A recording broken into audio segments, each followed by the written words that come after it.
For many people, his name means something bigger than sport. It means honor. It means dignity. It means PAHLAVANI.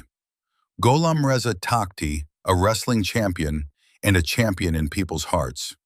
In the next 5 minutes, we'll go through his life story, short but complete, and we'll get to a special, often repeated story, his match with Imam Ali Habibi, and what Habibi later said about it in interviews. Takhti was born on August 27, 1930, in Tehran, in the Khani Abad neighborhood. He grew up in a humble family and learned hardship early. Maybe that's why people didn't just admire him, they felt close to him. He didn't look like a distant celebrity, he felt like one of their own.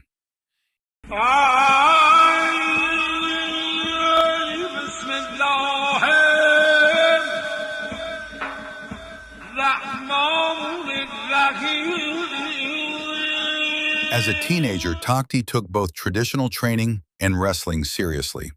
He worked his way into official competitions, and before long, he reached Iran's national team. On the mat, he had technique and strength, but what stood out was his determination, the kind of focus that doesn't break under pressure. His rise quickly turned into international success. At the 1952 Helsinki Olympics, Takhti won silver, and the world started paying attention. 4 years later came the moment that made history, the 1956 Melbourne Olympics, where Takhti won gold. And here's an important detail. In that same Olympics, Imam Ali Habibi won Iran's first ever Olympic gold, while Takhti brought home another gold soon after. Takhti's achievements weren't just one bright moment. He collected major medals across world competitions, including silver at the 1951 World Championships in Helsinki and gold at the 1959 World Championships in Tehran. At the 1960 Rome Olympics, he reached the final again and won silver, giving him 3 Olympic medals in total. His last major Olympic appearance was the 1964 Tokyo Olympics. He didn't medal there, but he competed with experience and pride, showing what it looks like to keep fighting even when the easiest option is to step away. Beyond freestyle wrestling, Takhti was also a key figure in Iran's traditional PAHLAVANI culture, winning the champion's armband multiple times. But people don't remember him only for medals or titles. They remember his character. For many, Takhti became the symbol of a people's champion, quiet, dignified, and close to ordinary life. And one story is often mentioned when people talk about his humanity. After the 1962 Buin Zara earthquake, Takhti helped lead fundraising and relief efforts. People trusted him, so when he asked for help, the response was massive.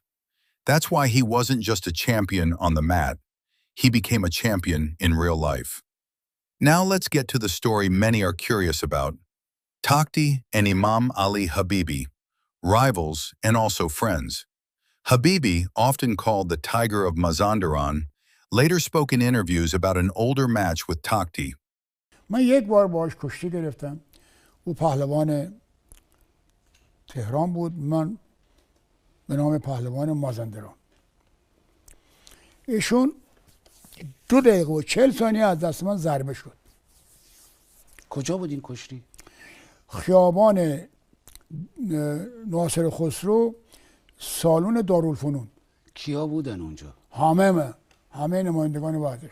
اونجا باید کسانی انتخاب بشن که فرداش جلوی شاه باید کشید. Matters most in Habibi's story isn't the result. He repeatedly emphasized that Takhti was his closest friend. That's where the meaning of PAHLAVANI really shows up. Competition with respect, rivalry without hatred, and friendship that survives the toughest matches. Takhti became a symbol because even in hard competition, he kept honor.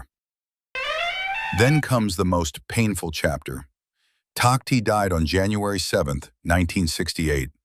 From that day on, debates about the cause of his death never truly stopped. But whatever the story, one thing is clear. Iran lost one of its most beloved figures. Even today, when people say Pahlavan, many instantly think of Takhti. Because champions with medals are many, but champions who try to remain truly human are rare.